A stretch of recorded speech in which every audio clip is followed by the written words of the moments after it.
I still remember the exact sound of the laptop fan that morning. A faint whir, struggling under the dust I'd been meaning to clean. It was early, barely past 7.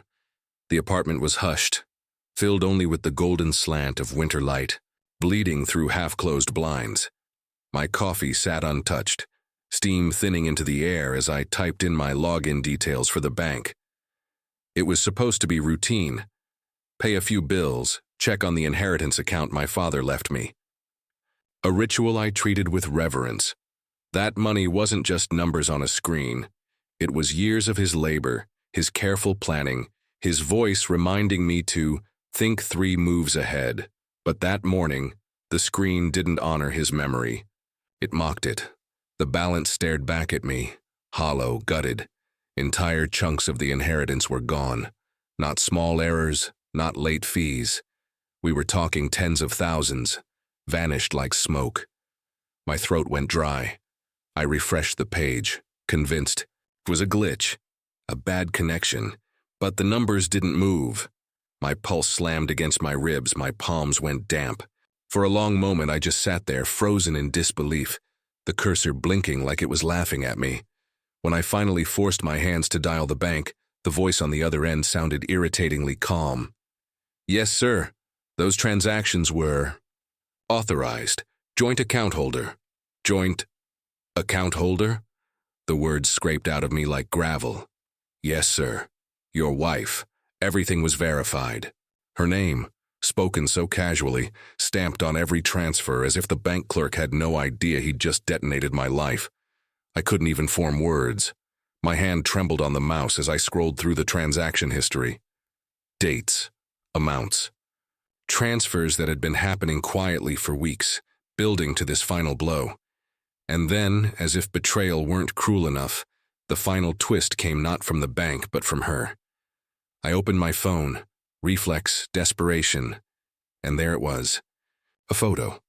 Her smile stretched across the screen, wider than it had been in months. She was at a resort by the sea, cocktail in hand, her head resting against the chest of a man I'd never seen before. His arm looped around her possessively. The caption read, "Finally, a retreat for the soul. Here's to new beginnings." The comments flooded with emojis, hearts, clinking glasses. None of them knew what that retreat was funded by. None of them knew whose bones had been picked, clean to pay for her happiness. It hit me in 2 waves, the loss of my father's legacy and the loss of whatever illusion of love I'd been clinging to. I felt like a fool. Worse than a fool. I felt stripped bare. The apartment suddenly looked foreign. The wedding photo on the shelf caught my eye, the glass cracked from when it fell weeks earlier. I'd meant to fix it, but left it there, half broken. A warning I hadn't wanted to read. Her smile in that picture seemed like a lie now, her hand clutching mine in a pose that was never real. Even the air betrayed me. Her perfume still lingered faintly in the hallway, a floral sweetness I used to inhale greedily whenever she walked past. Now it smelled sour, sickening, like a ghost haunting the rooms. I stood, my chair scraping back too loud for the silence of the apartment, and grabbed at the only thing that felt real. My father's old watch. Heavy, worn leather band, face scratched but still ticking steadily. I fastened it to my wrist as though it were armor. She thought she had taken everything, my father's money, my dignity, my future. But as the watch ticked against my skin, I realized she hadn't taken what mattered most. The part of me he had built. I didn't know exactly what I'd do yet. My head was fogged with humiliation, my chest aching with a panic that bordered on rage. But I knew one thing. She had made the mistake of assuming I would lie down quietly. She didn't know me as well as she thought, and she certainly didn't know what I'd already done. When people ask me now how it all began, I always hesitate. Because the truth is, it didn't start with betrayal. It started with something that looked so much like love that I convinced myself it had to be love. I was in my late 20s when I first met her. My father had only been gone a few months, and I was a man walking around with half a chest, hollowed out, drifting through days with work as my only anchor. She appeared in my life like sunlight breaking through dirty glass. I can still picture it.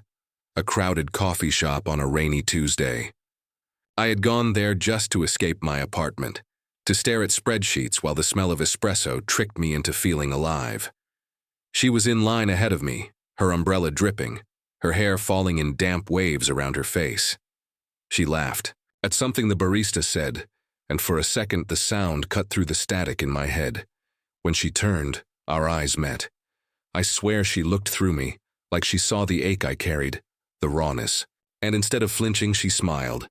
That smile was a hook I didn't resist. We talked. First about nothing, her favorite drinks, her job at a boutique downtown. But then somehow, in that way some people can do, she steered the conversation. Deeper. Before I knew it, I was telling her about my father, about his long illness, his stubborn pride, the nights I sat by his bed. She listened like it mattered. No one else had done that in weeks. She said, "You've carried so much alone. You shouldn't have to anymore." I wanted to believe her, so I did. Looking back, I see the red flags waving even then. The way her eyes lingered when I mentioned the inheritance like a spark of interest too quick to mask. The way she dismissed my old car as cute, but not really fitting for a man like you. But grief made me blind, and loneliness made me deaf.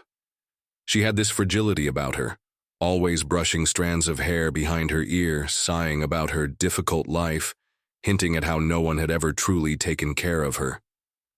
I mistook it for vulnerability. I mistook it for intimacy. Within weeks, I was rearranging my life around her, canceling nights out with friends because she felt anxious when I wasn't around, lending her money for a business venture she swore would change everything, selling that old car to help her put a down payment on her boutique lease. When I told my best friend about it, he frowned. "Man, you sure this isn't moving a little fast? She sounds needy." I laughed it off. She just needs someone solid, someone who won't leave. Even as I said it, I felt a strange pride, like I was her savior. That's how the illusion works. It flatters you as it drains you. When my father's will was finalized and the inheritance came through, she cried in my arms. Real, shaking sobs. "This is our chance," she whispered. "Our future." She wanted us to merge accounts. "Why should we keep anything separate if we're really building a life together?" she said.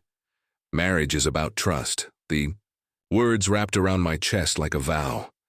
My father had always told me to guard what mattered, to think strategically. But her eyes shimmered with tears, her perfume sweet in the space between us, and I wanted so badly to believe I'd finally found someone who would carry me as much as I carried her. So I signed the papers. I let her in. That night she wore the dress I loved, the one in deep blue silk, and we danced in our living room to no music at all. The cracked wedding photo on the shelf today feels like an omen, but back then everything felt whole. I remember looking at her under the warm light and thinking, this is it. This is the woman I'll grow old with. There were signs, of course. There always are. The late-night texts she brushed off as business. The way she envied friends who married wealthy men. Her complaints about my boring stability when we went out. I told myself every couple had their rough edges. Told myself love meant ignoring flaws. One evening I found her standing in front of the mirror, spraying my cologne on her wrists. When I asked why, she smiled mischievously. "Because it smells like money." She said it as a joke, but something in her eyes wasn't laughing. I let it go. Just as I let go of so many little things. That's the part that keeps me awake some nights. Not just her betrayal, but my silence. My refusal to listen to the voice in my gut. If part one was the morning I discovered her betrayal, part two is the slow erosion that led there. The way I gave and gave, convinced that sacrifice was the proof of love. I see it all differently now. Her fragility wasn't a plea for love. It was a hunger for control. Her tears weren't intimacy. They were tools. My loyalty wasn't strength. It was blindness. But back then, in those years of building a life together, I wore my father's watch with pride and believed I was living the future he wanted for me. I didn't realize the game had already started. and I was playing by rules she never intended to follow. The numbers didn't lie. For days after discovering the missing inheritance, I lived with the bank statements spread across my desk like a battlefield map. Each transaction was a bullet hole, each withdrawal a wound I hadn't felt until now. The dates blurred together, tiny transfers at first, disguised as harmless withdrawals, then larger, bolder amounts, siphoned into an account I never even knew existed. It was the precision that broke me most. This wasn't impulsive. This wasn't heat of the moment. She had planned it like a strategist, testing the waters, building confidence until she was certain I wouldn't notice. And she was right. I hadn't noticed. I stared at my father's name in the documents from the estate, his signature scrawled at the bottom of the will. He had trusted me with his legacy, and I had handed it to a thief who wore my ring on her finger. That ring. It weighed heavier than iron now. I twisted it around my knuckle, staring at the dull gleam. Once it was a symbol of promises whispered late at night, laughter in shared kitchens, whispered dreams. Now it felt like a shackle, proof of my blindness. I pulled it off, set it on the table beside the laptop, and watched it glint under the lamplight. The silence of the apartment seemed to grow around it, pressing against me until I could hardly breathe. I tried calling her, my fingers trembling so hard I could barely hit the right contact. Straight to voicemail. Again and again.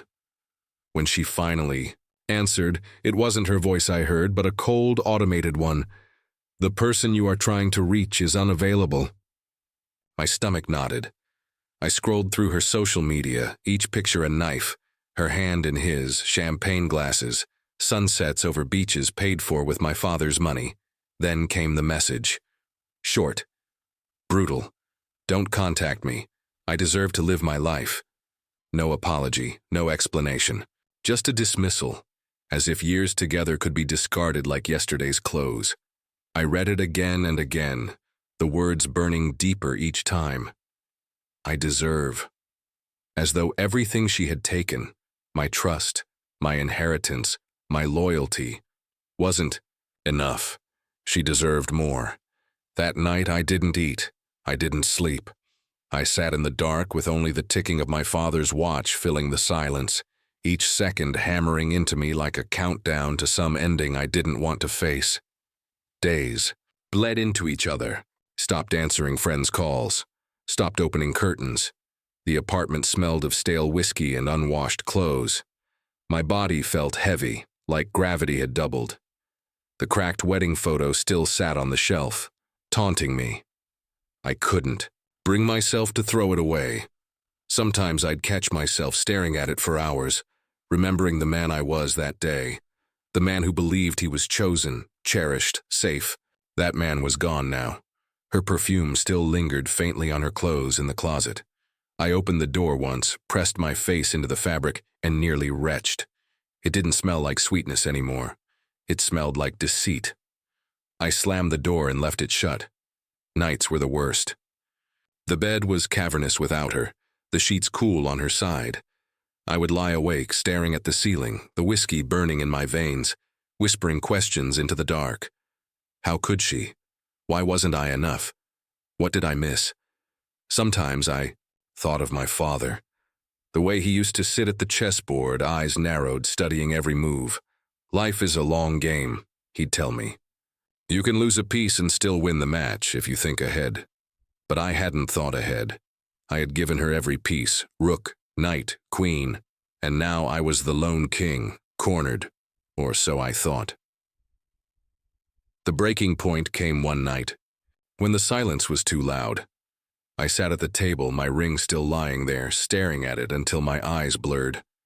My chest ached, not just with anger but with shame so sharp it felt like it was cutting me open from the inside. I thought of the sacrifices, selling my car, pouring my inheritance into our future, defending her when my friends raised doubts. I had made her the center of my world, and she had hollowed it out. I don't know how long I sat there, hours maybe. The watch ticked, the whiskey bottle emptied, the city outside kept moving while I crumbled. At some point, my body gave in. I laid my head on the table, the cool wood pressing into my cheek. For the first time in years, I cried, not the quiet, hidden tears of grief, but full-bodied sobs that shook me until I couldn't breathe. It felt like the end, like there was nothing left worth salvaging. And then, a strange calm, like the storm had passed and left only wreckage. But in the wreckage, something flickered. I remembered my father's voice again. 3 moves ahead. What if she hadn't destroyed me? What if she had only forced me to see what I refused to before? My hand drifted to the watch on my wrist, still ticking, still alive. I realized then that while she had stolen my father's money, she hadn't stolen his lessons, or his blood in my veins. I sat up, wiping my face. My body ached, my eyes burned, but something inside had shifted. A seed. Small. Fragile. But there. Maybe I had lost the queen. Maybe half the board was gone. But the game wasn't over. Not yet. That was the night I stopped being her victim and started becoming something else. I didn't know what my next move was. I didn't know how I'd survive without the money she took. But I knew one thing. She had underestimated me, and that was her first mistake. The morning I left, the apartment was silent, almost reverent, as if it knew I was about to abandon it. I sat at the kitchen table with my laptop closed, the glow of the early sun stretching across the floor like a thin blade. Her perfume still clung faintly to the hallway curtain, once intoxicating, now sharp and acrid like spoiled fruit. I could no longer breathe there. I stared at the cracked wedding photo on the shelf. Our smiling faces frozen in time, split neatly down the middle by the jagged fracture. For weeks I'd ignored that break, telling myself it didn't mean anything. Now it felt like prophecy. I packed quietly, a duffel bag with a few shirts, jeans, socks, the notebook where I had started scribbling my anger and questions, and my father's watch, the weight of it reassuring as it clicked onto my wrist. Everything else, the furniture, the framed lies, the bed that still smelled faintly of her hair, I left behind like a husk. Before closing the door, I slid my wedding ring off and left it on the table. It caught the morning light, gleaming stubbornly, a symbol of promises broken, now discarded like loose change. I shut the door and didn't look back. The city blurred in my rearview mirror. Neon signs, gray high-rises, familiar streets, all dissolving into distance. With every mile, the air felt lighter, though my chest carried a stone lodged deep inside. I rolled the window down, let the cold air sting my skin, as if it could strip away the betrayal still burning me raw. Hours passed. The scenery shifted. Skyscrapers traded for endless fields, fields giving way to dark forests. The radio crackled with static. I turned it off. The only sound was the hum of tires and the steady tick of the watch on my wrist. By dusk, I found myself in a town I'd never heard of, a scatter of homes around a wide lake. The water reflected the dying light, a sheet of steel under the bruised sky. At the edge of the town stood a cabin, its paint peeling, its roof sagging slightly under years of weather. It wasn't much, but it offered something the city couldn't: obscurity. I paid the landlord in cash. He didn't ask questions, and I didn't offer answers. The cabin was bare, wooden walls, a narrow bed, a stove that creaked when it lit. That first night, I lay awake listening to the unfamiliar silence. It wasn't the suffocating silence of the apartment, heavy with memory. This was different, living.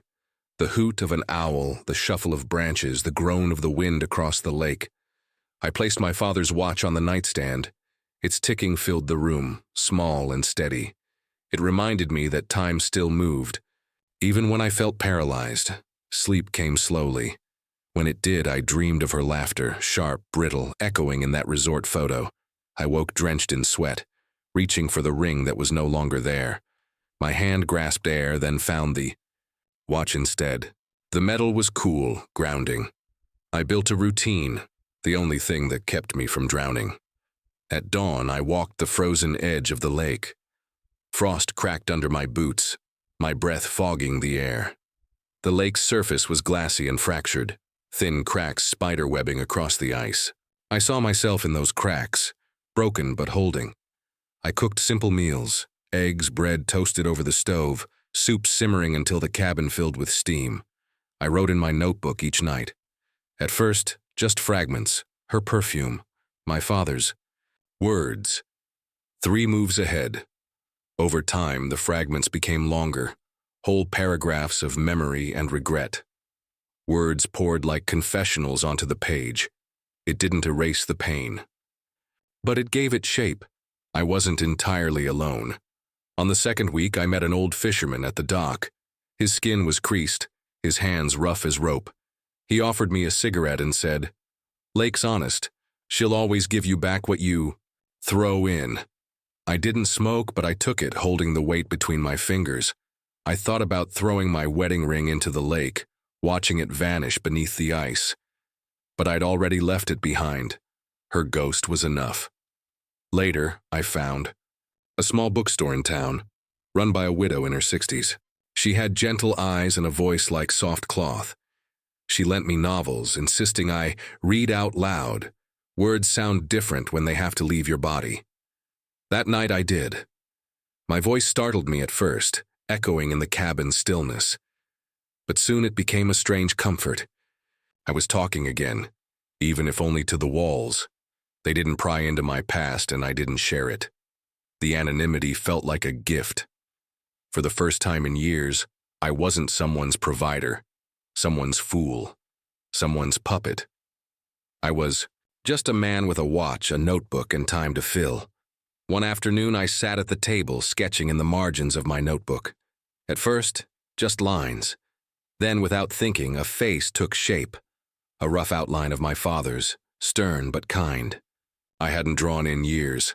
She'd once told me it was childish, a waste of hours that could make money. I'd believed her. Let that part of me die. Now it came back like muscle memory. The pencil moved, and I felt a flicker of something. I hadn't in a long time. Ownership of myself. I started carving too, using bits of driftwood I found by the shore. The pieces were crude, misshapen figures, but they were mine. My hands remembered things my mind had forgotten. Healing wasn't linear. Some nights the grief still came like a storm. I'd lie awake, hearing her laugh with him, seeing that photo burned into my eyelids. My chest would tighten until I thought it might burst. Those nights, I clutched the watch to my ear, listening to its steady tick. It told me I hadn't stopped, that I was still moving forward even if it was inch by inch. I learned something in those moments. Survival wasn't about erasing her. It was about reclaiming me. The lake became my confessional. I walked its edge daily, whispering truths I'd never dared admit. How I ignored the way her eyes gleamed at mentions of wealth. How I silenced my friends' warnings because I wanted love too badly. How I mistook her demands for fragility and her control for intimacy. Each admission was like a stone dropped onto the frozen surface. Cracks spread, sharp and violent, but the lake still held. And with each confession, I felt the ice inside me begin to thin. The day I knew I'd turned a corner, I woke before dawn and made coffee. Wrapped in my coat, I sat on the porch as light bled across the horizon. The lake shimmered silver blue, thawing at the edges where water lapped quietly against the shore. For the first time, I felt something that wasn't pain. Not joy, not yet, but a stillness, a fragile peace. I realized then, disappearing hadn't been running away from her. It had been running toward myself, stripping away the lies, the noise, the shame. I wasn't fully healed. The scars would always be there. But I wasn't broken anymore. And though I hadn't planned it yet, I knew one truth with absolute certainty. One day, I would return. Not to her, not to the ruins of our marriage, but to the battlefield she thought she'd already claimed. And when I did, I wouldn't be the man she betrayed. I would be someone she couldn't break. The summons went out in silence. No warning, no arguments. Just an envelope delivered to her gilded doorstep. Legal papers lined with evidence she never thought existed. Fraud, unauthorized transfers, divorce, asset freezes. For months, I had prepared for this. Every late night bent over my desk in the cabin, every click of my father's watch as I sifted through papers, every temptation to lash out resisted. It had all led here. But when the day finally arrived, I didn't feel the explosion I had expected. No fireworks of revenge, no triumphant laughter. Just a quiet steadiness like the lake at dawn. The courtroom smelled of polished wood and dust, faintly sharp like old cologne. I sat at the plaintiff's table, my files stacked neatly in front of me. My father's watch snug on my wrist. It ticked softly beneath my cuff, each second marking the distance between the man I once was and the man I had become. Then she entered. For a moment, I almost didn't recognize her. The woman who used to glide into rooms with perfume trailing like a banner now looked thinner, tired. Her hair perfectly styled, yes, but her face worn, the brightness forced. She glanced at me quickly, then away, her chin lifting in the practiced arrogance I knew too well, and then I saw it. No ring on her hand. The symbol she had mocked me into discarding now absent from her own fingers. A hollow symmetry. Her lover wasn't beside her. I had half expected him to swagger in, but of course he was gone. When the money started freezing, when her accounts locked, when the vacations stopped, he had vanished like smoke. The mask cracked slightly in her eyes as she scanned the room, realizing she was alone. The judge's voice was steady, deliberate. Evidence presented, statements read, bank transfers highlighted, my forged signature projected on the screen. Every detail I had collected now carried weight in this chamber. Her lawyer tried to paint her as confused, overwhelmed, misunderstanding, finances. But the evidence was too clean, too sharp. The forged slips, the paper trail to her lover's accounts, the photos flaunting what she claimed not to understand. I didn't need to speak much, just the truth, measured and steady. When I described how my father's inheritance had been siphoned, how his legacy was twisted into fuel for betrayal, my throat tightened. But I didn't cry. I spoke with clarity, not for her, not even for the court, but for myself. The judge listened, eyes narrowing at her responses, her evasions, and with every falter, every contradiction, I saw her armor crumbling. At recess, she cornered me in the hallway. "Please," she said, voice low, urgent. "This doesn't have to go this far. We can settle privately. I'll make it right." Her perfume clung to the air between us, once a spell, now a sour reminder. I looked at her, really looked. The woman I had sacrificed friends for, silenced my instincts for, given my trust and loyalty to. And I felt nothing. "No," I said simply. Her eyes glistened, but I knew those tears. Weapons, not wounds. She reached for my arm. I stepped back. "You don't understand," she whispered, a crack in her tone now. "He left me." "I have nothing." I almost laughed, almost. But instead I said, "Neither did I," and I built again. Her hand trembled in the air before dropping, empty. When court resumed, the final blow came swiftly. The judge's gavel struck, and with it, everything shifted. Divorce granted. Assets unfrozen, but redirected. Fraud charges noted for further investigation. She would not touch another cent of my inheritance. Her face collapsed into disbelief, like a child denied a toy she thought was hers by birthright. Checkmate. Walking out of the courthouse, the sky was pale with morning light. Dawn stretched across the horizon, painted the world in muted gold. I checked my father's watch, the hands turning with steady precision. For months I had lived for this moment, expecting triumph, vindication, but what I felt was release. Not victory over her, but freedom from the weight I had carried. The shame, the rage, the hollowing grief. That evening I drove back to the lake. The water was calm, reflecting the fading light like a sheet of glass. I stood at the edge, the cool wind brushing against me, carrying the scent of pine and earth. I pulled out the sketch I had made of our cracked wedding photo, the jagged line between our faces. I held it over the water for a long time, then let it slip from my fingers. The paper fluttered once before the surface swallowed it whole. Gone. I touched the watch, the metal warm against my skin. It's over, I whispered. For the first time, I believed it. But closure wasn't just about letting her go. It was about reclaiming myself. I had my work now, consulting, steady and honest. I had mornings at the lake, evenings filled with books, the quiet rituals of a life that belonged wholly to me. I had sketches, carvings, notebooks filled not with rage anymore, but with plans, dreams, reflections. She had thought she ended me when she drained those accounts and walked away laughing, but she had only stripped me bare enough to find who I was without her.